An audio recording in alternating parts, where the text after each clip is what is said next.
Hi all എല്ലാവർക്കും നമസ്കാരം. രാവിലെ തന്നെ ബിഗ് ബോസിൽ അനീഷ് പണി തുടങ്ങി. എല്ലാവരും കൂടി ഇരുന്ന് റൂൾ ബുക്ക് വായിക്കുകയായിരുന്നു. ബിഗ് ബോസിൽ ഇത്തവണ വന്നിരിക്കുന്ന എല്ലാവരും ഒന്നും മലയാളം നല്ല അച്ചടി ഭാഷയിൽ സംസാരിക്കുന്ന ആളുകളൊന്നുമല്ല. ആര്യൻ റൂൾ ബുക്ക് വായിച്ചപ്പോൾ കുറച്ച് ബുദ്ധിമുട്ടിയാണ് വായിക്കാൻ പറ്റിയത്. അപ്പം തന്നെ അനീഷ് അതിൽ കയറി പിടിച്ചു. മലയാളം ബിഗ് ബോസിലും മലയാളം എഴുതാനും വായിക്കാനും അറിയണം. ഇതാണ് പുള്ളിയുടെ നിലപാട്.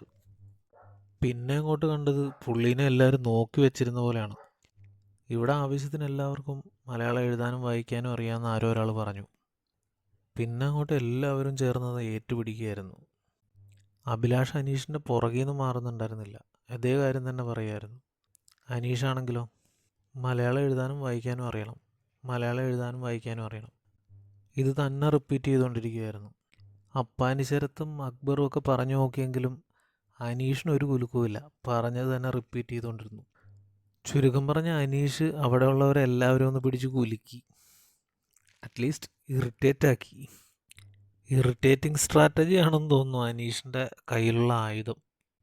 മുമ്പുള്ള സീസണുകളിലെ അവസ്ഥ അറിയാലോ. ഇങ്ങനെ തൊട്ടതിനും പിടിച്ചതിനും ഒക്കെ പുറകെ നടന്ന് പുള്ളീനെ ഫേമസ് ആക്കാൻ പോയാൽ ഒരു അഞ്ചാമത്തെ ആഴ്ച പോകേണ്ട ആളാണെങ്കിൽ ഇവരെല്ലാവരും കൂടെ ചേർന്ന് 10 ആഴ്ച വരെയെങ്കിലും നിർത്തും. ഏതായാലും അവിടുത്തെ പരിപാടികൾ സ്റ്റാർട്ട് ചെയ്തിട്ടുണ്ട്. സന്തോഷം. ലൈവിലെ മറ്റു വിശേഷങ്ങളുമായിട്ട് പിന്നീട് കാണാം. Thank you.